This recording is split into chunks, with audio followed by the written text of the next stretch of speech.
پچھلے دن ایک فوتگی ہو گئی تو قبر میں تدفین کر کے شام کا وقت تھا، جب واپس پلٹے تو میں اپنے گھر میں آ بیٹھ کر کے سوچنے لگا، اس شخص سے تعلق تھا تو عشاء کی نماز کے بعد نیند نہیں آ رہی تھی تو کافی دیر تک مغفرت کی دعا میں مشغول رہا۔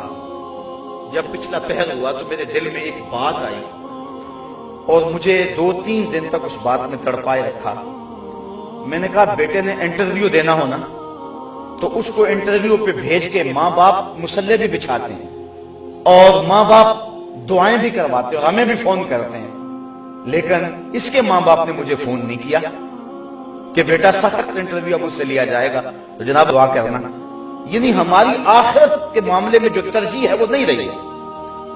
بیٹا یا بیٹی یا عزیز قبر میں اتر جائے تو اس کے بارے میں ہم وہ فکر مند نہیں ہوتے جو اس کے دنیا کے معاملات کے اندر ہماری فکر مندی ہوتی ہے۔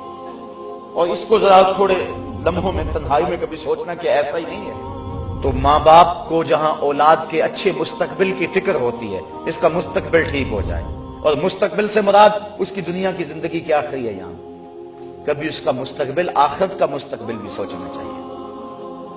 بچہ اگر سکول میں نہ جائے تو ماں باپ کو پریشانی ہو جاتی ہے بڑی، اور تعویذ بھی کرواتے پھرتے ہیں، دعائیں بھی منگواتے پھرتے ہیں کہ یہ بچہ پڑھ نہیں رہا، دل نہیں لگا رہا، کتنے دن ہو گیا سکول نہیں جا رہا، ماں کا چین لٹ گیا، باپ کا چین لٹ گیا۔ اور مسجد میں اگر نماز پڑھنے نہ جائے تو کیا ماں باپ کو اتنی ہی پریشانی ہوتی ہے؟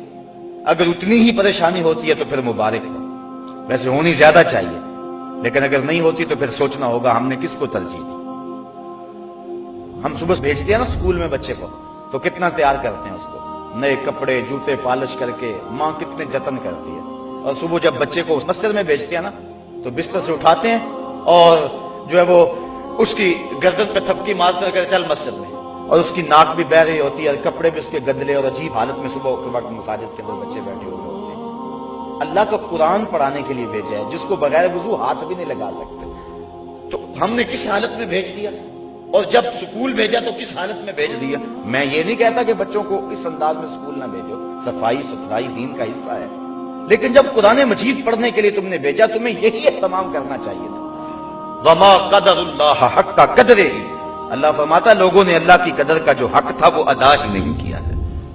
ذرا میں اور آپ غور تو کریں، صبح سے لے کر شام تک اور شام سے لے کر صبح تک کس مقصد کے لیے زندگی گزار رہے ہیں۔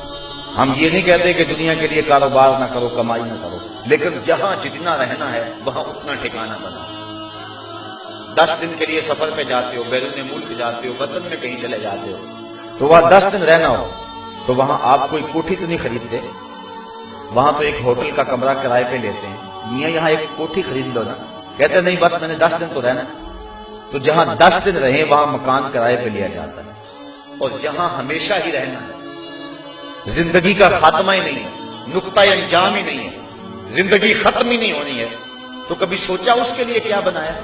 اللہ فرماتا ہے ایمان والو اللہ سے ڈر جاؤ اور ہر جان یہ سوچے اس نے آنے والے کل کے لیے آگے کیا بھیجا۔ یہ ساری زندگی کتنی ہے؟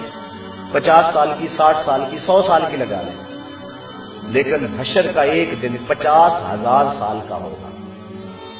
50 سال کا نہیں، 100 سال کا بھی نہیں، 50,000 سال کا ایک دن ہوگا، پہلا دن، اور اس کے بعد پھر موت کو مینڈے کی شکل میں لا کے ذبح کر دیا جائے گا، موت کو بھی موت آ گئی۔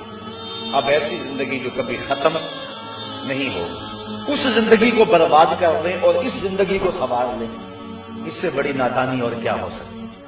تو کہا کہ اس دن کو جھٹلا دیا۔ ایک ہے زبان سے جھٹلانا، تکذیب کرنا، میں نہیں آخرت کو مانتا، اور ایک ہے اپنے عمل اور اپنے رویے سے آخرت کی تکذیب کرنا، اپنے انداز معاشرت سے آخرت کی تکذیب کرنا۔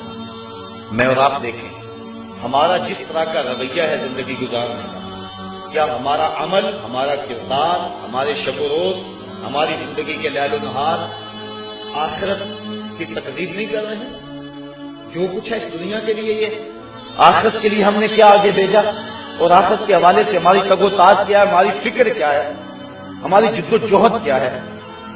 کوشش تو ہو دونوں زندگیاں سنور جائیں۔ ربنا آتنا فی الدنیا حسنۃ وفی الآخرۃ حسنۃ، یہ بھی ٹھیک ہو جائے وہ بھی ٹھیک ہو۔ لیکن اگر دونوں میں ایک کو ترجیح دینا پڑے تو اس ابدی اور سرمدی زندگی کو ترجیح دیں۔